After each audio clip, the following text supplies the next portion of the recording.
بسم اللہ الرحمن الرحیم ومن يعظم شعائر اللہ فإنها من تقوى القلوب صدق اللہ العظیم۔ کبھی تیری حرمت کی خاطر بمیداں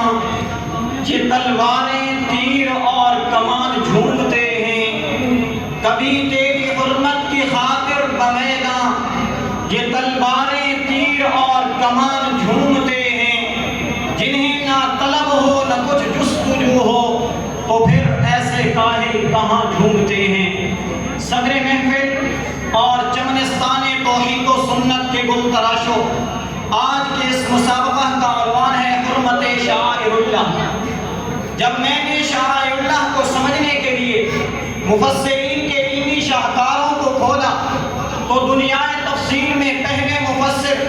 امام طبری یوں رہنمائی کرتے دکھائی دیتے ہیں: الشعائر اعلام الدین وهي كل ما جعله الله شعارا لطاعته وعبادته۔ میں اپنے ذوق میں امام طبری کی اس عبارت کا یوں معنی کروں تو بے جا نہ ہوگا کہ شعائر اللہ سے مراد دنیا رنگ و بو کی وہ تمام چیزیں ہیں جو رب العالمین کی وحدانیت کو بیان کریں، چاہے وہ رب کی توحید بیان کرتی آسمانی کتابیں ہوں یا بیان توحید کی خاطر پتھر برداشت کرتے انبیاء کرام، خدا کا تعارف کراتے بیت اللہ کی سیاہ اینٹیں ہوں یا صفا مروہ کی پہاڑیاں، رب کا پتہ بتاتے علماء ربانیین ہوں یا اذان کی صورت میں اللہ کی کبریائی کے گونجتے نعرے ہوں، ان سب کی عزت و توقیر کو لا تحلوا شعائر اللہ کہہ کر اہل ایمان پر واجب قرار دیا گیا، اور ان کی تعظیم کرنے والے اہل دل کو لا ریب کتاب وَمَن يُعَظِّمْ شَعَائِرَ اللَّهِ فَإِنَّهَا مِن تَقْوَى الْقُلُوبِ کے اصلی فرمان سے متقی ہونے کا سرٹیفکیٹ عطا کرتی ہے۔ تعظیم شعائر اللہ کا کرشمہ تو دیکھیے کہ حضرت موسیٰ علیہ السلام کے مقابل آنے والے جادوگروں نے صرف اس قدر تعظیم کی کہ یا موسیٰ اما ان تلقی و اما ان نکون اول من القی، یہ تعظیمی کلمات ادا کرنے کی دیر تھی کہ آمنا برب ہارون و موسیٰ کا نعرہ لگاتے ہوئے سجدے میں گر پڑے۔ عالی وقار، جب میں اوقاتی نظر سے کتاب خدا کی طرف گردانی کرتا ہوں تو رب ذوالجلال حضرت موسیٰ علیہ السلام کو مقدس والی دعا کی تعظیم کا حکم ان الفاظ میں دیتے نظر آتے ہیں: فَاخْلَعْنَا عَلَيْكَ إِنَّكَ بِالْوَادِ الْمُقَدَّسِ طُوًى، اور کبھی رب الارباب ان الصفا والمروہ من شعائر اللہ سے صفا و مروہ کی پہاڑیوں کی تعظیم کا حکم دیتے ہیں، تو کبھی وَالْبُدْنَ جَعَلْنَاهَا لَكُم مِّن شَعَائِرِ اللَّهِ لَكُمْ فِيهَا خَيْرٌ فرما کر قربانی کے جانوروں کی توقیر و تعظیم کا درس دیا، اور کبھی خالق کائنات وَمَن يُعَظِّمْ حُرُمَاتِ اللَّهِ فَهُوَ خَيْرٌ لَهُ عِندَ رَبِّهِ فرما کر اس حقیقت کو زور نہار کے معنی عیاں کرتے ہیں کہ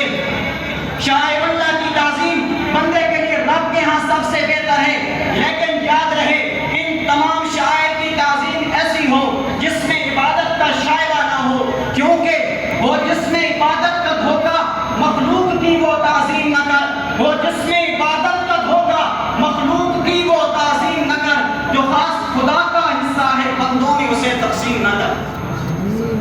جناب والا، جب میں اس موضوع سخن کو لے کر بارگاہ نبی میں پہنچتا ہوں تو نبی آخر و زمان کا فرمان: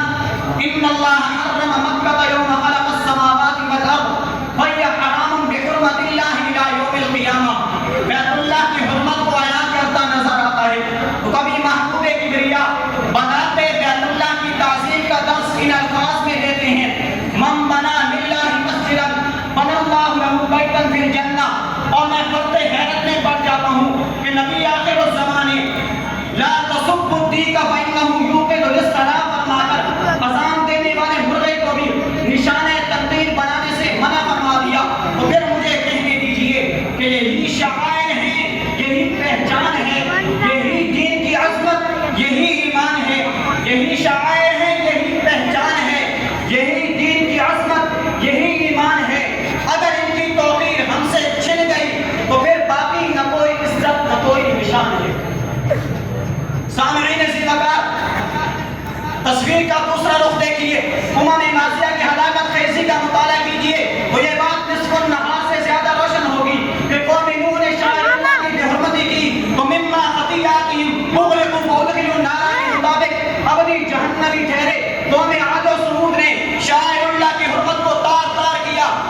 بربادی کا ذکر کرتے ہوئے فرمایا وَأَمَّا ثَمُودُ فَأُهْلِكُوا بِالطَّاغِيَةِ وَأَمَّا عَادٌ فَأُهْلِكُوا بريح صرصر عاتية، اور قوم صالح نے ناقۃ اللہ کی حق و توہین کی تو فدمدم علیہم ربهم بذنبهم فسواها کی عملی تصویر بن کر نشان عبرت بن گئی۔ اور آج کے دور میں سیلابوں، عذابوں، پتھروں اور زلزلوں کا آنا شاعر اللہ کی بے حرمتی کا منہ بولتا ثبوت ہے۔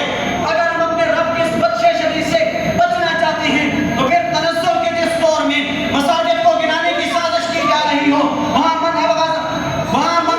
مساجد کو گرانے کی کوشش کی جا رہی ہو، وہاں من اظلم ممن منع مساجد اللہ کی تبلیغ سے شاعر اللہ کی حرمت کو بیان کرنا لازم ہے۔ جہاں علماء کی توہین ثواب سمجھ کر کی جا رہی ہو، وہاں من ابغض عالما خیف علیہ الکفر سے ان کی حرمت کو بیان کرنا لازم ہے۔ جہاں مدارس کو جہالت کی یونیورسٹیاں کہا جا رہا ہو، وہاں صبح کے طالب علموں کے تذکرے لازم ہیں۔ جہاں پردے کو معیوب سمجھا جائے، وہاں یدنین علیہن من جلابیبہن سے معاشرے کو بے حیائی سے پاک کرنا لازم ہے۔ آخر میں انہی الفاظ کے ساتھ خواستگار عزم ہوں کہ قرآن کی حرمت کو دل میں بسا لو، مسجد کی حرمت سے رشتہ جڑا لو، قرآن کی حرمت کو دل میں بسا لو، مسجد کی حرمت سے رشتہ جڑا لو، اذان کی آواز پر لبیک کہو، اسلام کے پرچم کو دنیا میں لہرا لو۔ ہماری